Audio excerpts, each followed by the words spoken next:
বাংলাদেশের রাজনৈতিক ইতিহাসে রচিত হল এক নতুন অধ্যায়। দীর্ঘ 2 দশকের অপেক্ষার অবসান ঘটিয়ে ভূমিধস বিজয় নিয়ে রাষ্ট্র ক্ষমতায় ফিরছে বাংলাদেশ জাতীয়তাবাদী দল বিএনপি। ত্রয়োদশ জাতীয় সংসদ নির্বাচনের ফলাফলে দেখা যাচ্ছে নিরঙ্কুশ সংখ্যাগরিষ্ঠতা নিয়ে চতুর্থবারের মতো সরকার গঠন করতে যাচ্ছে দলটি। তবে এবারের সংসদে ক্ষমতার সমীকরণে এসেছে বড় পরিবর্তন। দীর্ঘদিনের জোটসঙ্গী জামায়াতে ইসলামী এবার বসতে যাচ্ছে প্রধান বিরোধী দলের আসনে। অন্যদিকে ফলাফল প্রত্যাখ্যান করে নির্বাচনকে প্রহসন আখ্যা দিয়েছেন ক্ষমতাচ্যুত সাবেক প্রধানমন্ত্রী শেখ হাসিনা। নাটকীয়তায় ভরা এই নির্বাচনে জাতীয় পার্টির নজিরবিহীন ভরাডুবি এবং তরুণ নেতৃত্বের উত্থান পতন নিয়েও থাকছে বিশেষ বিশ্লেষণ। 299টি আসনের বেসরকারি ফলাফল বিশ্লেষণ করে দেখা যাচ্ছে দেশের সাধারণ জনগণ এবার পরিবর্তনের পক্ষেই রায় দিয়েছেন। প্রাপ্ত তথ্যানুযায়ী এককভাবে 213টি আসনে জয়লাভ করে আধিপত্য বিস্তার করেছে বিএনপি। 2001 সালের পর এই প্রথম দলটি এত বিশাল ম্যান্ডেট নিয়ে সরকার গঠন করতে যাচ্ছে।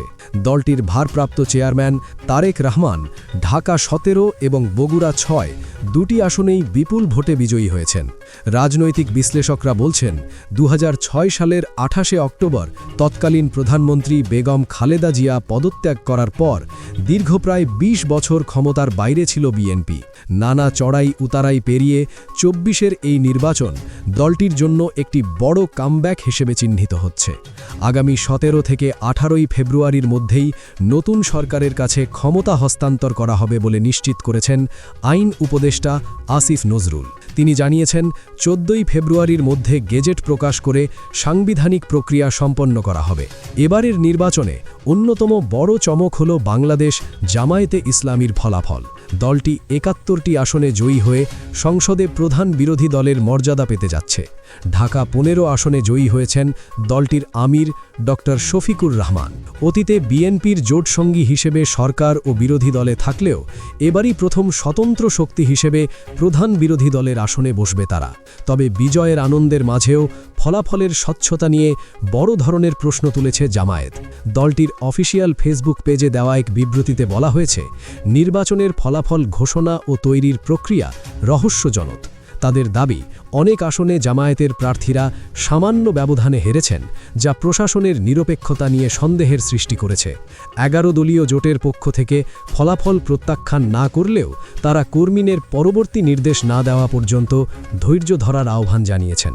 এবারের নির্বাচনে সবচেয়ে বেশি নাটকীয়তা দেখা গেছে ঢাকা 8 আসনে।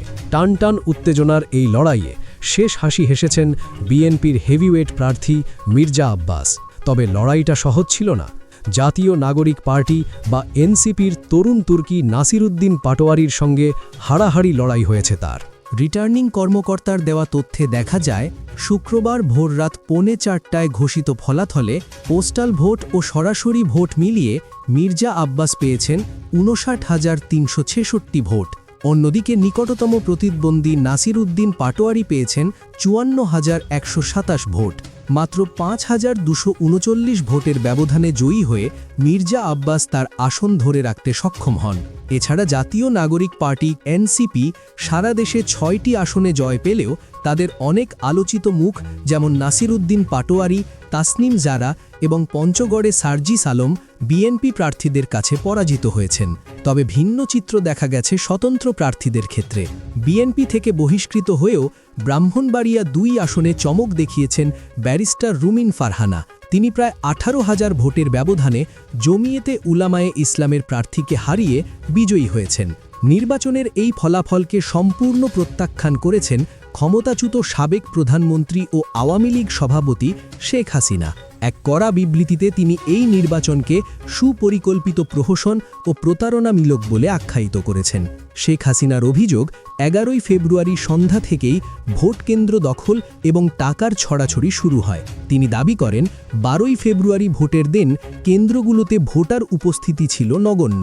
আওয়ামী লীগবিহীন এই নির্বাচন বাতিল করে ডক্টর ইউনূসের পদত্যাগ এবং নির্দলীয় তত্ত্বাবধায়ক সরকারের অধীনে পুনরায় নির্বাচনের দাবি জানিয়েছেন তিনি। সেই সাথে কারাগারে থাকা সকল রাজবন্দীর মুক্তির দাবিও তুলেছেন সাবেক এই প্রধানমন্ত্রী। এবারের নির্বাচনে নারী প্রার্থীদের সাফল্য ছিল চোখে পড়ার মতো। মোট ৮৫ জন নারী প্রার্থীর মধ্যে ৭ জন জয়ী হয়েছেন। তাদের মধ্যে মানিকগঞ্জ ৩ আসনে আফরোজা খান রীতা, ফরিদপুর ২ আসনে শামা ওবায়েদ এবং নাটোর ১ আসনে ফারজানা শারমিন পুতুল উল্লেখযোগ্য। তবে ইতিহাসের সবচেয়ে বড় বিপর্যয় ঘটেছে জাতীয় পার্টির কপালে।